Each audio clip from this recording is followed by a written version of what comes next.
Negotiating a pay rise can be a difficult conversation for most people, but new research has revealed a simple yet powerful negotiation tool to boost your success rate. What is it? That's what we need to know. Stop asking me, I'll ask her. Workplace expert Michelle Gibbings is here to help us through this. Michelle, as you can see, the demand is high we need to on the know, couch. Michelle. Everyone at home wants to know too.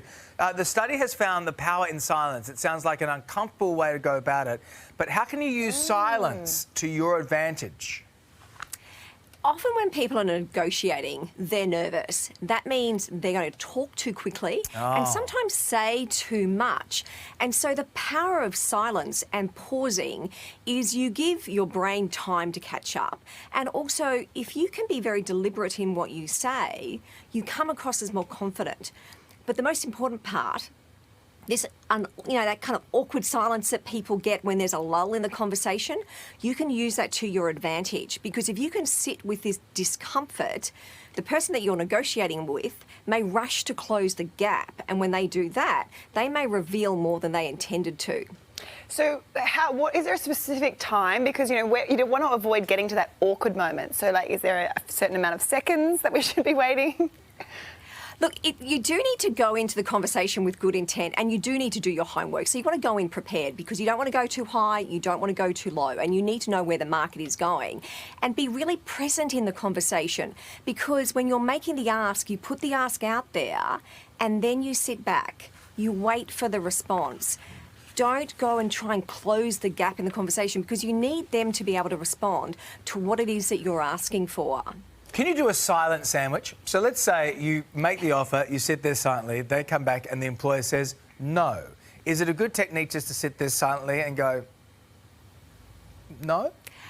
Probably not. I think the best thing is, if you get a no, you need to find out why. Right. And I often say to people, is it a no for now or is it a no forever? And so ask the question, what would need to change for you to feel comfortable to consider giving me a pay rise? Maybe they need to see you contribute more. Maybe the organisation's not doing very well and they don't have budget.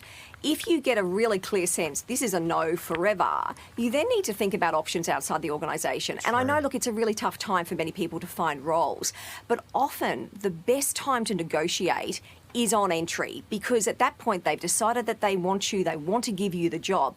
That's when you've got more leverage in the relationship. So perhaps chop and change your jobs. But we're coming up to the end of the financial year. So is now a good time to have these conversations, or should we wait? Well, it depends on the organisation. So most organisations have pay and performance cycles, and you need to know when how that process works.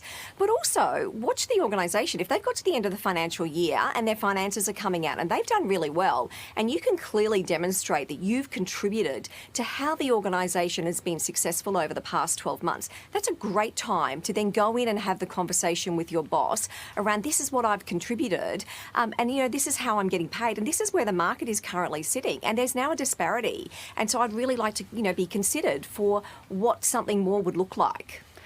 What about with women, Michelle? I mean, there are some new stats revealing that people don't like women who ask for more money. I mean, what are the findings and how do we combat this?